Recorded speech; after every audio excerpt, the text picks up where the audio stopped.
at least half the lenders out there or banks don't want to touch this style of building because it's a unique style. We can't do our jobs effectively without that piece of information. Tell us what interest rates are going to do, Brad. Yeah, well,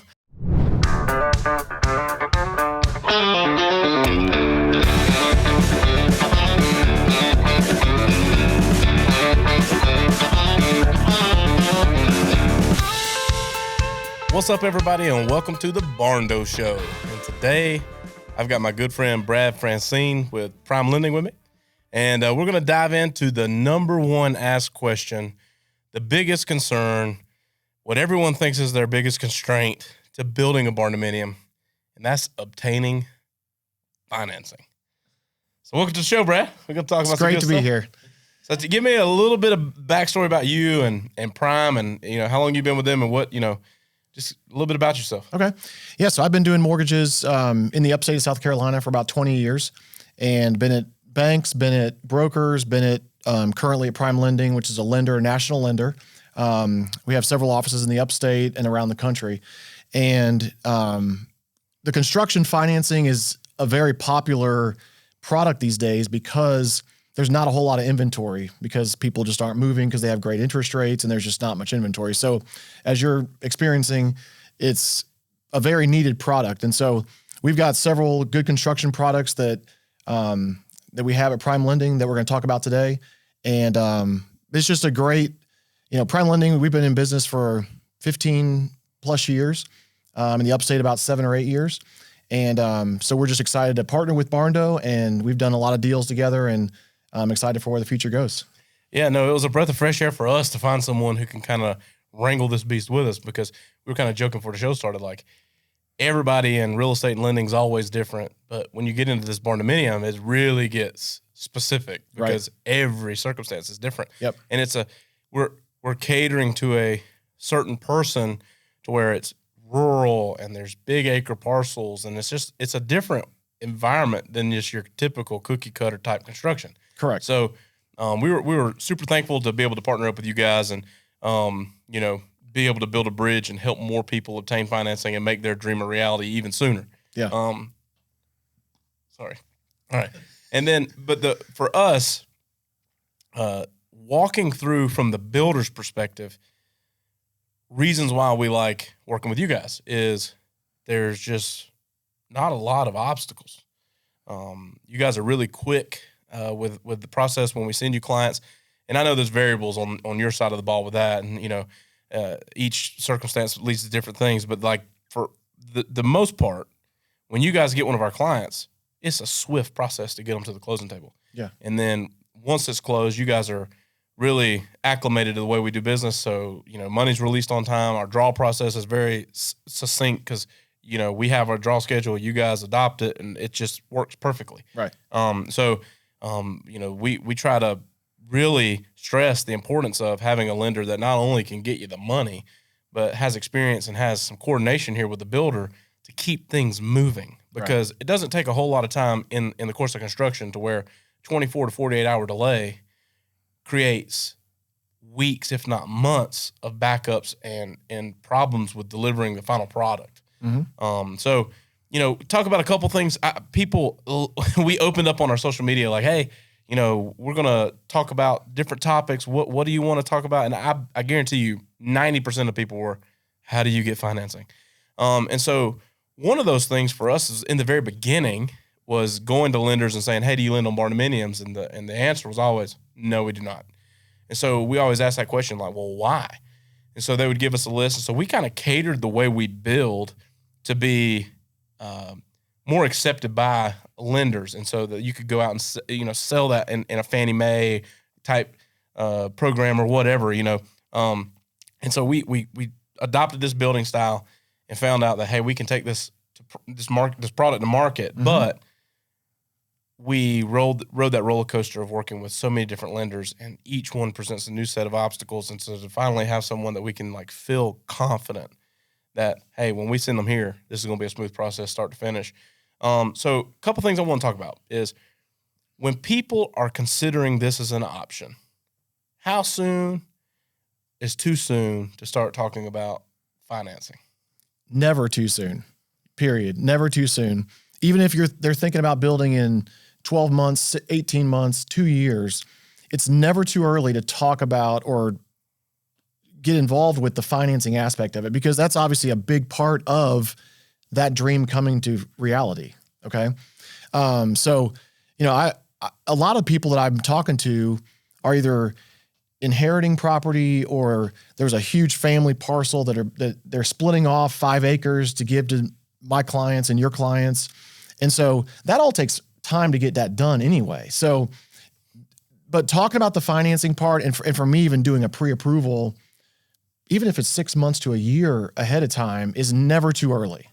And I tell everybody that. I don't push them, but at the same time, I'm like, listen, even if it's a year from now, we could have a conversation. Let's get things going, even pulling credit, doing things like that, to make sure that when the time comes and they're ready to pull the trigger on it, that they're actually ready to go from a financing side.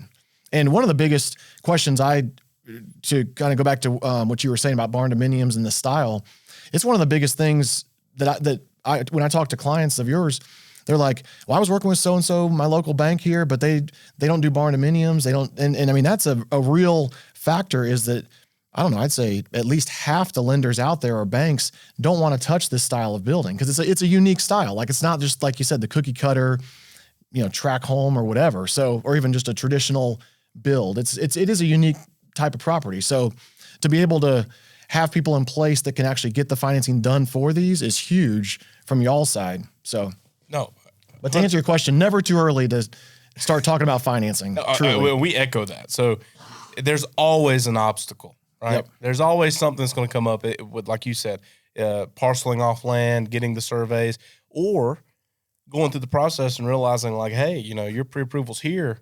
And they're like, dang, that's not quite where I was hoping. Yeah. So it gives you a little bit of time to put a plan together. Like, right. what are possible things we could do here to increase that, or whatever, right? So yeah, and you're the guy with the advice, right? If they come to us, they're like, hey, what do we need to do to be able to afford this type of payment? Right. And we're always like, I have no idea. Right. And specifically in the current market that we're in, with where interest rates are where they are, which nobody likes, people think they can afford X amount. And then when we start talking real numbers with current interest rates, it can actually lower, just based on the interest rate, what they can actually afford. And so that's why even early on, it's never too early to talk about that, because, nobody knows what the rates are going to do in 6 months or 8 months. But when they get an idea of where the current market is, you need to be able to know as the builder, and they need to know as the borrower, what price point to even be talking to you guys about. Right. And so that's why it is never too early to talk about it and just know where the current state of the market is, interest rates, all that kind of stuff, because it can dictate how much they can afford and how much they can build, truly. No, for sure. Well, and we tell everyone, like, the largest constraint in construction is budget. Yeah. And so it's hard to start anything if there's going to be a budget. Now, some people, normally the people that say there's no budget, they give me the biggest, like, oh my God. Right. Right. Very rarely are we dealing with clients who are like, money's not an right. issue for us, because it's and an that issue client's for not talking to me anyway. That's right. Which is great. Yeah. So we want to come in and build that bridge up front, because the more information that we have on the front end, right, we can help lead, guide, and direct them appropriately, so that they don't get sent out to design with a preconceived notion that, we're going to build X amount of square feet and it's going to be all these things. And then when they get out and they've spent all this time and money and effort in design, and then they're like, well, let us talk to your guy. We already, pre-approved, but let's talk to your guy. And then they come back and they're like, well, most we can spend is X, and it's 60% of what it would take to build the home they've designed. Yep. And so we push really heavily that in order for people to get into our system, that they have a pre-approval. Yeah, and absolutely. we know who they're working with and what that pre-approval entails. And we get a lot of pushback and blowback for it, but the reality is we can't do our jobs effectively without that piece of information, right? Correct. It's impossible. So again, leaning into, I'm a potential Barndo client, right? Mm-hmm. And I've got this piece of land, and I'm considering, like, what my options look like. What is the biggest difference in a construction loan versus if the home was built and I just went and bought it. Because we get that a lot too, where people are like, well, we were going to go this route, but the construction loan's a little bit more expensive, or there's a few other things involved that we're just going to go buy a pre-existing home. Yeah. Okay? It's like, what is the biggest difference there? So on construction loans, the interest rate is a little bit higher than if you were just going to go buy something already built. Okay. But the loan products are the same. I mean, there's conventional, there's FHA, there's VA, there's USDA. All the loan products are the same. You just pay a little bit more during the construction phase, and then it perms out to a marketable rate, more marketable rate at that point. But what's happened is that people can't find the house they want, and that's why you're in business and killing it.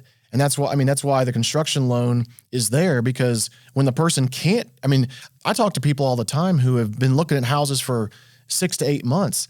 They can't find anything that meets their needs. And then they decide, oh, maybe we'll just build. And that's what's happening right now, because there just is no inventory. And so, but the biggest factor, the biggest difference is really just the interest rate during construction. And we can talk about the nuts and bolts of during construction and post-construction, whatever, but that's really the biggest difference. Other than that, the products are pretty similar, and qualifying is very similar. It's not like it's harder to qualify for a construction loan than it is for a regular loan just to go buy a house. But again, the problem is there's no houses to buy. Right. And so they have to build, and especially if you got land, there's not many builders that'll build it with their money and then you buy it from them when it's done. Like, that's rare, if not hard to find, impossible to find. So, well, let's dive in a little bit. So if someone wanted to come and start that process, what does that process look like? Soup to nuts, right? Start to finish.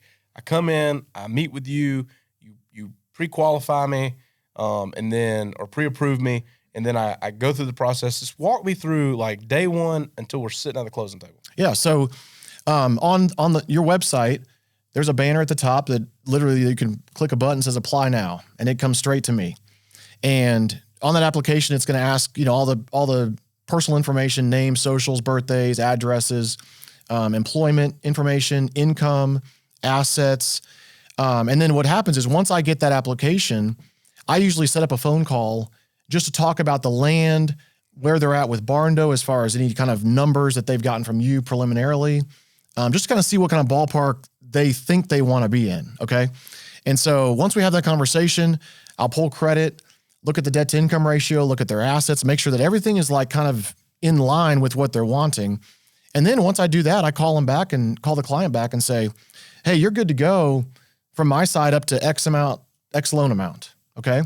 And whether they owe money on the land, or if it's just the build cost, if they own their land free and clear and they just have to finance the construction costs, I'll tell them, here's the max loan amount that you can qualify for based on your debt ratio and the assets you have. Right. At that point, then I put the ball back in the Barndo court, essentially, and say, okay, you're good to go from my side. Call your salesperson that you talked to at Barndo, and you're ready to onboard and do the design process and get the ball rolling. And here's your budget to stick with. And this is the biggest thing with why they should talk to me before they talk to your design people, is they could be wasting not only their own time, but your people's time in designing something that they literally can't afford, And so that's why getting that number, what that budget is, from me is really important, because, and we can talk about, okay, if my budget's, I'm just $300,000, but they want $400,000, then we just have a conversation like, where's the other 100 going to come from? Are you going to borrow from your 401k? Are you going to get a gift from your parents? There's ways to get around things or make things happen, but just having that conversation up front is huge before they come back to Barndo and start that onboarding and design process. And then once you guys have done your design work and you have a number and a contract, specs and plans, here's the plan we're doing. At that point, then your salespeople shoot it to me. And that's when I start processing that construction loan with the contract that you gave me. We'll get the appraisal going, order title work on their property. I get their income and asset documents, because that, the design process can take 60 days to 6 months, depending on the complexity. How many questions they have, complexity of it. So there's no reason for me to get a pay stub, in March if we're not going to do anything until September. So I just get updated income documents, process that loan, and then at that point, once everything's, the boxes are all checked, we get to closing and off, and then the ball's in your court to build it. So let's talk about that closing moment, right? So they come to closing and they've got a situation they're gonna have to bring funds or however that works, but it closes and construction begins. What does that, from a payment standpoint, look like during the process of construction, and kind of break down how that's calculated for them? And then once everything's complete and CO's issued and there's a move-in date and the construction loan closes and becomes a mortgage, what does that look like for them? Yeah. So during construction, the payments are interest-only payments based on how much is drawn out of their construction loan, because essentially a construction loan is just a line of credit, okay? So I'm going to give you a $300,000 line of credit, and the money is drawn out for Barndo as the project is being built, okay? So at the very beginning, the interest-only payments are going to be very low, and then every time you guys request a draw, that next payment, the payment will be increased, okay? So during construction, interest-only payments, and then once it gets to the end of the process, 30 to 60 days from completion, especially in the market we're in right now where rates are projected to go down next year, I'm going to have a conversation with these clients and just see where the current interest rates are at, okay? And at that point, it either rolls directly into a permanent mortgage where they start making principal and interest payments, or if the interest rates do drop, Lord willing, toward the end of this year, then at that point, a refinance might be an option to just lock in a lower 30-year fixed rate, okay? But during construction, interest only. Once the house is done and the CO is issued, then they start making principal and interest payments toward that total line amount. And at the end of the process, because I always recommend to clients to keep whatever cash they have that they don't need to put into the construction loan initially, keep it to themselves. Don't put any money into the project until the end, because there's always things that can come up, change orders, unforeseen hit and rock, when you're grading or whatever the case is. And then once the project is done and they're like, oh, I have $50,000 still left over, I want to put into the transaction. At that point, they could put that extra money into the against the loan amount and have a lower payment for their principal and interest payment. Yeah, well, that's killer. Yeah. Well, and I think, most people view obtaining financing like eating an elephant, right? So yeah. How do you eat an elephant? One bite at a time. Yeah. And so, breaking that down for people, I think gives people like this sense of security, because it's a preconceived notion, right? It's like a myth that we have to debunk over and over and over again, that obtaining construction loans harder than getting a traditional loan. Yeah. It's not. It's just a different process, but it's really almost the same. Yeah. And then a lot of people they don't know what they don't know. And so I think that lacking that confidence because you don't understand the process prevents a lot more people from moving forward. Absolutely. Right. Yeah. And I mean, that's one of the biggest roles that I feel like I owe that client, because not everybody builds houses, okay, or has houses built for them. And so just educating them on the process, and what we're there for is to protect you as the builder, make sure you get paid, and protect the borrower to make sure that the builder is only getting paid for work that's completed. That's where the inspections come in. We are a safety net for that borrower, and it gives borrowers confidence that don't know what they're doing, because they don't. 99% of them don't know what they're doing when it comes to construction loans, okay, because they've never gotten one. And so just kind of giving them that comfort of, we're here to protect you, and we're also here to protect the builder. We're common ground protecting everybody in this whole transaction to make sure at the end of the day, the builder gets paid for what they're building, and you're protected on your money, your biggest asset that you're getting. So, no, for sure. Oh, again, it's layers of protection, and again, the more that we can share that information with people, it just bolsters confidence. Yeah, and confidence is what moves the deal forward. Yep. And so, leaning back into something else you said is like, hey, inside of that construction loan program, there's all kinds of different programs, right? There's FHA and conventional and VA and USDA. We kind of break down some of that, because I think a lot of people get stranded because they're like, what do I got to bring to closing? Is it 3%, 30%, 10%, 12%? What? Yeah. How do y'all derive that, and which programs have different, constraints and different things? Like there's advantages and disadvantages to every single program. Yeah. So there's really two buckets. There's a conventional construction loan, and then there's government construction loans. That's the VA, the FHA, USDA. Those are all government loans, okay?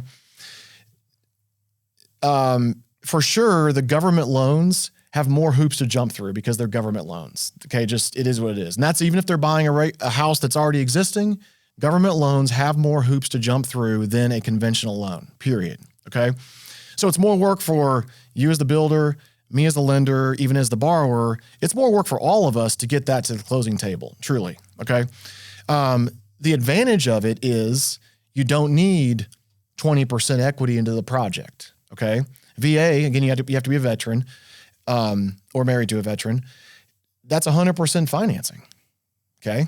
That's a huge advantage if somebody doesn't have a whole lot of money to put into the transaction or they don't already own their land, okay? Now, when I talk to each individual person, the land equity is the biggest kind of X factor on what loan product that they should fit into, okay? Because if somebody owns their land free and clear and they were deeded it by their grandparents or their parents and they own it free and clear and it's worth $100,000, well, most of the time that's going to meet their 20% requirement. Obviously, I always try to go the path of least resistance for everybody involved, borrower, builder, lender, the easiest route. That's going to be a conventional construction loan, okay? If for some reason it can't fit in that bucket because of the equity, the money, whatever it is, then we look at the other options, okay? That's the biggest thing is the government does have more hoops to jump through, but they don't require as much down payment or as much equity into the transaction. So that is the biggest difference between those products. Credit score weighs into it a little bit. And this is a difference you asked earlier about construction loan versus just buying something already existing. Construction loans do require a little bit higher credit score than if you were just going to go buy something existing on any of these products, right? Whether it's conventional or government. There is a little bit higher credit score required. One thing that we have at Prime Lending is I can pull somebody's credit. Let's say it's 640 and they need 660, okay? I can run a scenario in our credit system and it'll tell me based on the credit that person has on their credit report existing, what they can do to get to a 660 score, if that's possible. And then at that point, and I've got clients right now of yours that I'm working with to do this exact thing with, to get to that credit score that they need to get to, because without that credit score, they're not going to build their house. And this is why we were talking about earlier, it's never too early, because somebody could think they have a 750 credit score and I pull it and it's a 650.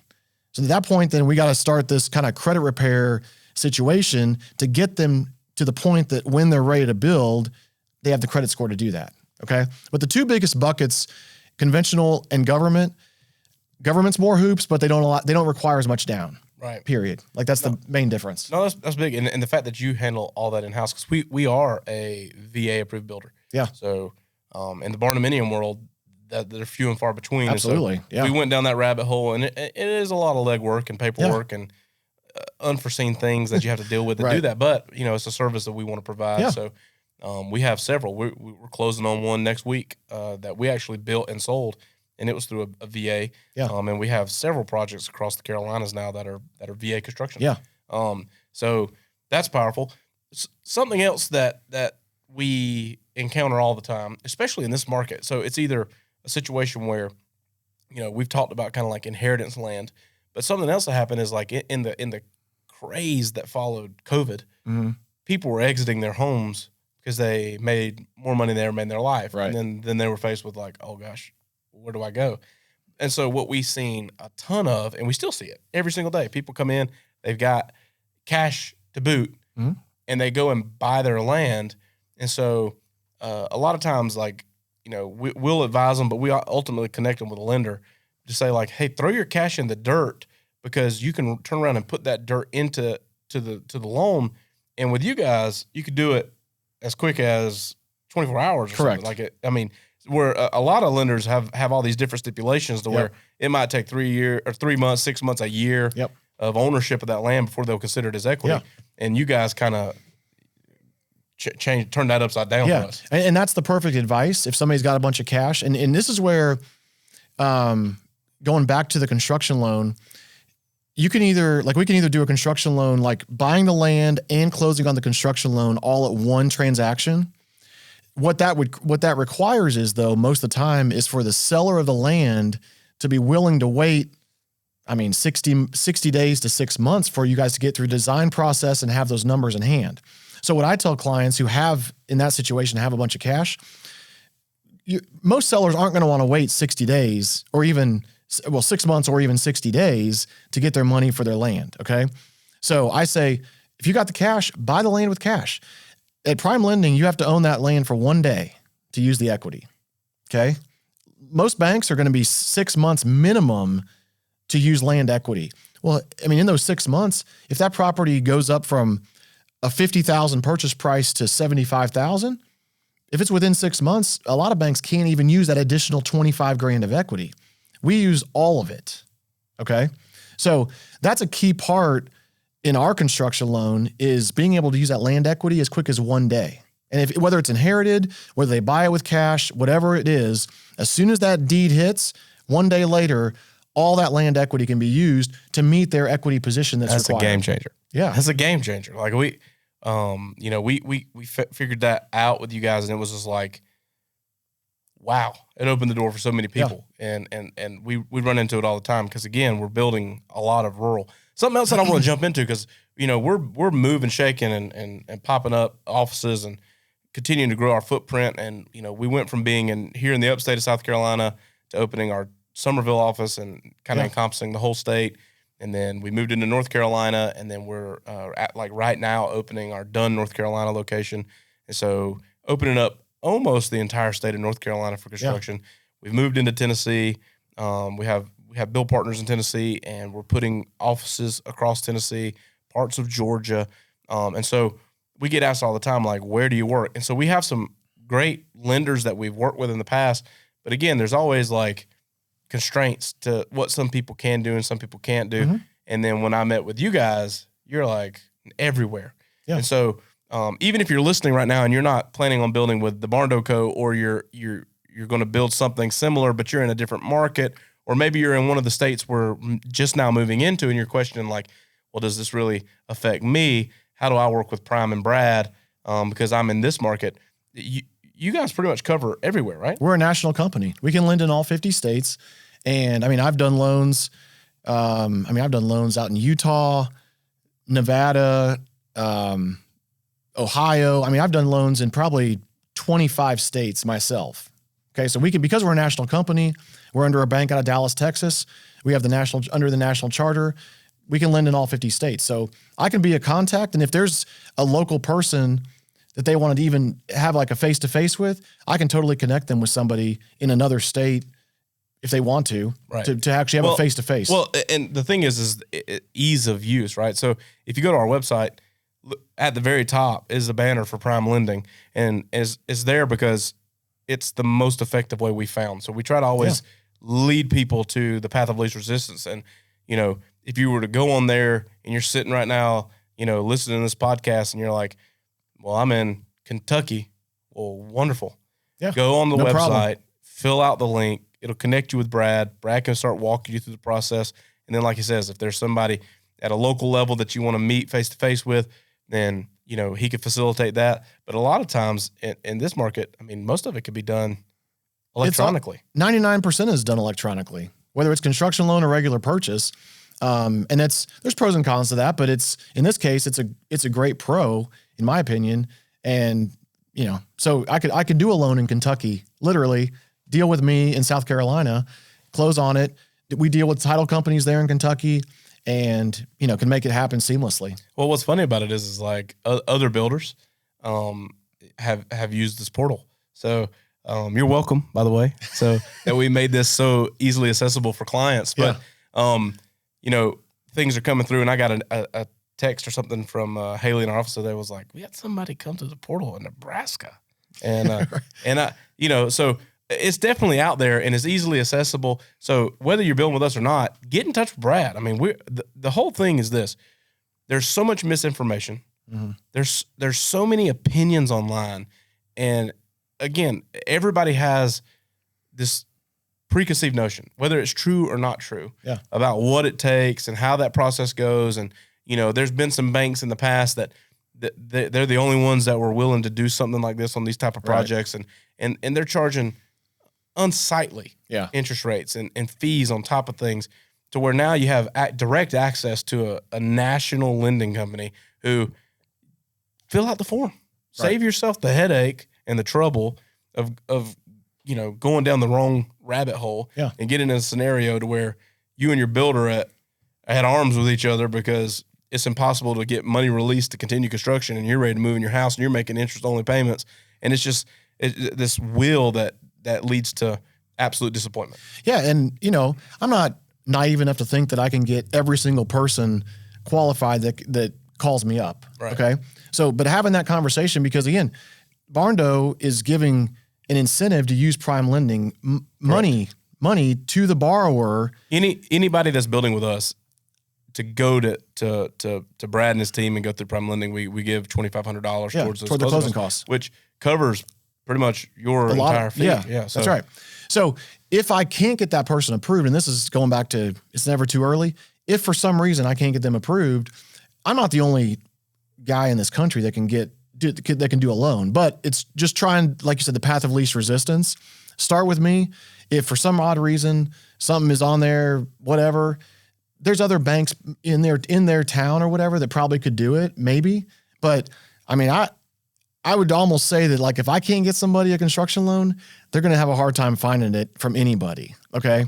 And again, our initial conversation was about, Haley spending hours, tens of hours a week filling out all the different bank forms for all these different lenders that your clients were using.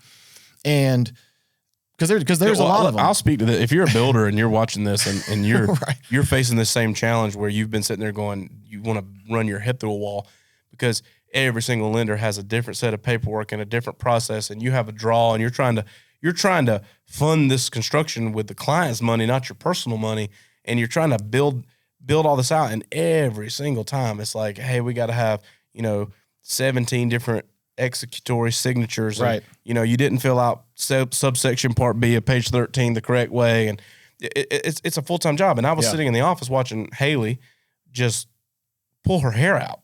And I was like, enough is enough. So there's got to be some way for me to incentivize people to go. Now, again, if you bring me a lender, I'll work with them. Yeah. But in the grand scheme of things, our ability to work in sync with your company has been flawless. Yeah. And again, everything has a hiccup. So it's not to say that there wouldn't be any kind of issue. I'm not want to set someone up for failure to think that, if you choose Barndo Co. and Prime Lending, everything's going to go perfect. Right.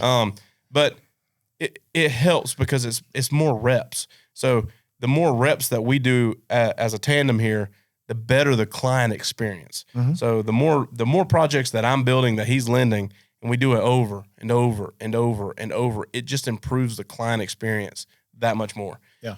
And the same's true if you're in a part of the country I don't build in. The ability to work with someone who's seasoned in barndominiums and doesn't just hear the word and say no because they don't want to dig a little deeper. It's gonna serve you leaps and bounds to connect with that. Right. And that's the biggest thing, is just debunking the myth that you can't get traditional financing on one of these. And let's take it a step further, right? So I invested my money, I built the Barndominium, and now resell, okay? When they go to put that out on the market, if somebody came to you today, said, Brad, I want to buy this Barndominium, and they just needed a regular loan to purchase it, is there any obstacle to you writing them that loan? No. Absolutely not. And you've done enough of these appraisals on the front end from the construction side, which I'll be honest, as a builder, I'll say, they really hold us under a magnifying glass for the construction appraisals. But in those appraisals, I've never had one not meet without some absolute extenuating circumstances tied to the land or property development that it would take to get that particular piece of land buildable. Yeah. That's normally the budget buster, right? You got a piece of land that your granddaddy gave you, but it's going to cost $187,000 to get it buildable because it's, the ditch on the back of the old farm. Right. But beyond that, I have no recollection of them not appraising. No, they're treated as single family houses. I mean, so there's no appraisal issues really. And again, there's, obviously comps are the thing. So that's right. If depending on how rural and obviously the amount of acreage, the people I've talked to in the last 60 days, I mean, it ranges from 1 acre up to, I think the most I saw was like, or heard was like 60 acres. Okay. So obviously it's on the appraiser at that point to find reasonable comps. They don't have to find exactly 60 acre, with houses on it, but there needs to be a good amount of acreage that they can find as comps and then just do an adjustment based on the acreage amount. So, right. Well, and one of the things that we found, and I don't know this to be absolute fact, but is because of the way we build, being the fact that we're on a completely structural foundation, when we submit our plans to these appraisers to do these initial appraisals, when they look at our plans, it doesn't leap off the page as if this is some kind of weird construction. Correct. So we very rarely encounter like kind appraisals to where they're going, well, I can't find other barndominiums, versus if you were going with someone who was building, a more conventional type post frame where the drawings are going to show the post going down into the dirt, or you've got a red iron assembly or a structural steel assembly. At that time, it kind of throws a red flag to the appraiser, like, right. What is this? Yeah. I got to find something comparable, and they start doing these like kind appraisals versus what we're doing with these post frame hybrids. 9 times out of 10, the comps that they're pulling against this are other custom homes in the area. Correct. So yeah, not necessarily barndominium style houses. That's right. Yeah. So and again, the more that we build, the better it gets for everybody. But I can remember one day, one of the first few that we got approvals on, the appraisals were coming back with stupid equity in them because at the time, anything even comparable was so far out of sight because of COVID. Yeah. But again, everything adjusts and the market adjusts, and this is becoming more mainstream, so it's getting more and more. But I really appreciate you, coming out and getting on here with us and sharing some of this insight, because I know this is a huge sense of insecurity for people, and anything that dilutes confidence slows down the process. And I hope if you're listening or watching this that you see it's not some big ugly bear, right? You just walk in, have a simple conversation, figure out the facts. Now we know the facts, and we can move forward from there. Yeah. But let me ask you this. If they were trying to contact you, obviously you can go to our website, thebarndoco.com. His banner's at the tip top. But how else can they find you? They can look on Prime Lending's website and find me there. I mean, the only number I give out to people is my cell phone, which is on 24/7.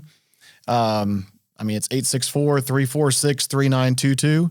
You're a brave man. They can literally, I answer text messages, take phone calls, 24/7. You're going to be hitting me up like, you're going to have to come off the hip, bro. I had to hire 2 assistants now. So, but that's the easiest way, honestly, is my cell phone or email. My email is Brad. Well, look, the simplest way, go to thebarndoco.com. Correct. Right. Click apply here. It Correct. takes us straight to Brad. That's right. You're not going through some other kind of corporate thing. Nope. It's going directly to this guy. So if you're listening to this and you're like, I like this guy, he's confident, he knows barndominiums, and I feel confident he can help me, click the link on the website and talk to him. Yeah. It's that simple. All right, so it's time for the barn burner question segment of the podcast. And this is where we engage the social media community, our Facebook groups, and we poll them, say, hey, what are the questions you have? And we say, hey, we got somebody come and talk about finance.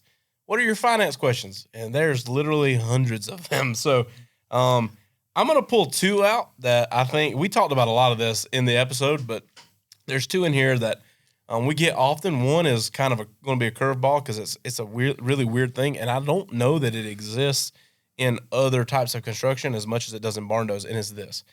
There are these self-construct ideas, and then there's this thing called a shell. And a shell ultimately is we roll up, we build the exterior of the home and maybe the rough framing of the interior, and then we're done. And so a lot of people are like, get me the shell, I'll finish the rest. Right. And so the question is I need financing for this. So do you know of any programs where they could come in and obtain financing for that type of construction? Yeah. So on our construction loan, we can have up to 4 contractors on that job. Okay. So Barndo could come in, build the shell, and then if that client or that borrower gets me, even if it's another friend GC that wants to give them some family deal to finish out the project for a cheaper price, I can get that builder registered and approved, and they can use them.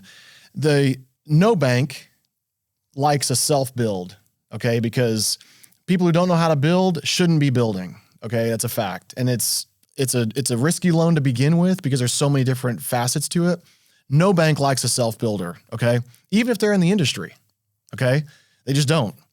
And so we can have up to 4. So they could hire you guys to come in, do the shell, and they can get up to 3 additional subs that I can have kind of on paper as builders to finish out that project. So in theory, they play general contractor and they hire the different phases of construction. Yeah, because obviously there's a lot more than just 3. Now, if they were to come in and do this, what other types of hurdles might exist in qualifying 4 separate contractors for the loan? Well, so we already have the Barndo company approved and registered with Prime Lending, okay? Each different builder or sub that I have to get approved comes down to, checking references, getting some financial information, and just doing some due diligence on that builder and make sure that they're a good builder, not like month-to-month cash flow, okay? And we did that on Barndo. And so there's a little bit of extra legwork to get multiple builders approved on one job. Once they're approved for 12 months, okay? And then we just update insurance and different things as they expire. So I think that really would be the only hurdle, would be just the time frame to get additional people approved, because your references, they don't call you back in 1 hour. I mean, right. so getting reference check on 3 or 4 different builders can take a little while. Okay, just to be honest with you. Oh, for sure. So, but as far as the person qualifying, it's the same qualification from a borrower standpoint. I would say just the time frame to get multiple builders approved or registered is probably going to be the biggest hurdle. And so basically at that point, we would be providing them with a proposal for the work that we're doing. Correct. And then they would need to come with the other written proposals. 3 or 4 other contracts for whatever else is going to be done. And then y'all just do a rolling total. Yeah. But and that's different than a lot of construction loans. Most banks aren't going to let 4 different builders be on site. Right. Okay. I mean, really. Oh, we have obstacles from time to time with people wanting to have a different grader or even septic or different utility connections. And the banks are like, well, we'd rather the one builder handle this. So so that's a pretty incredible program that y'all have. Yeah. And so, again, I think with Barndo, sometimes you guys include septic and grading. Sometimes, like you said, sometimes the borrowers want their brother to do it or whatever the case is. We can get that, and we can roll it all into the cost, all into the construction loan. Those hard costs of site prep and septic and that kind of thing. So if you're out there and you're considering doing a shell build, you do have the opportunity to do this. The difference is you couldn't build half a house and fund it with a loan. Correct. Right? You would have to have a strategy to complete the entire home and have numbers and everything to assimilate that contract as a completed product, because you're loaning money on a completed asset. Right. Yes. That's going to be mortgaged against the loan. Yeah. So, and if somebody has cash, from selling their house or whatever, and they want to have you guys come and build the shell and just pay cash for the rest of it, no problem. I mean, obviously we're out of the picture at that point once you guys build the shell and we fund our construction loan, but they can just use their own cash to fund the rest of that project. So there's lots of options. And honestly, the construction loans is even more case by case than even a normal person buying just a regular track built house or a house already existing. It's case by case. And that's why it literally is never too early to have a conversation just to start. Well, we're not going to ever see anything easy. Well aware. So, all right. Well, that's good. That's good information. So, I mean, we get so many people asking that question. And a lot of times it's just because of the current situation with interest rates and stuff. And they're like, where's the most bang for my buck? Yeah. And we do a ton of these shell builds. Yep. But typically they're cash customers. So it's nice to know that there is an option to push them. Yeah, it's not a hard stop for financing if they just want to do a shell build. It's not a hard stop by any stretch. Again, they can just call me or apply or whatever, and we can just have that conversation. Right. And case by case basis. Yeah. Perfect. All right. So the next question is one that we probably get asked 5 or 6 times a day. You probably get asked 7,000 times a day is pull out your crystal orb and tell us what interest rates are going to do, Brad. Yeah. Well, I do get asked that question a lot. And Obviously, rates are nowhere where anybody is used to them ever being for the last 20 years, literally.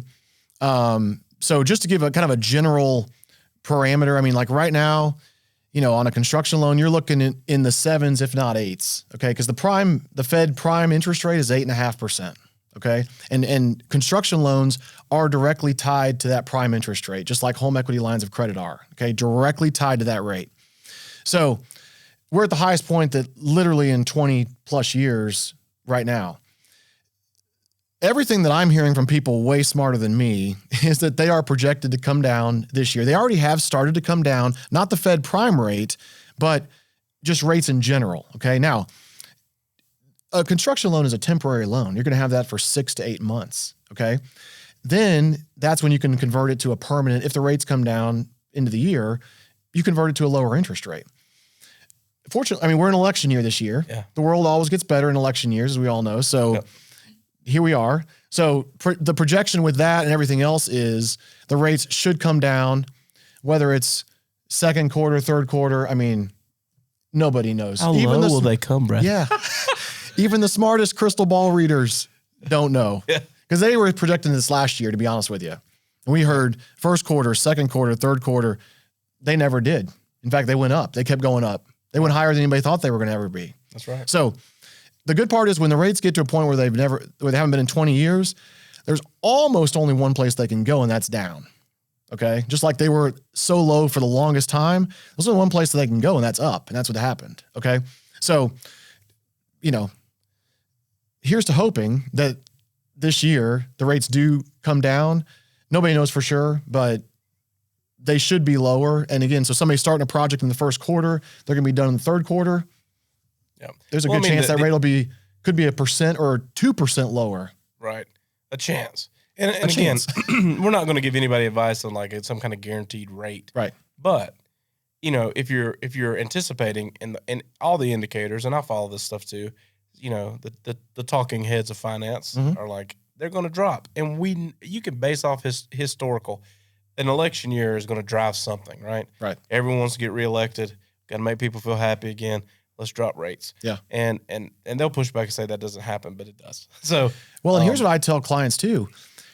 If somebody just wants to wait around for a rate to drop, there's no guarantee of that. Okay.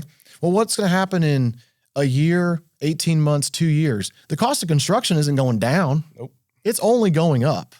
Okay. So even if the rates do drop and they wait a year, the rate's going to come down, but the build cost is going up, and you're basically at the same point you are now. Well, so I would say the way you hedge that bet is get set today, go into the construction loan, which is a temporary loan, right? And then if rates drop, refinance, right? Yeah, but if they don't, at least you locked it in when you locked it in. Yeah. And so that's one way to kind of bridge against that. Yeah. And so we've told people this time and time again. Like I remember in 2021, we had a client that was like, well, we're going to hang out a little bit and wait on these prices to come back down because everything's still super inflated from COVID. Right. Well, he waited 6 months. Prices went up about $15 a square foot.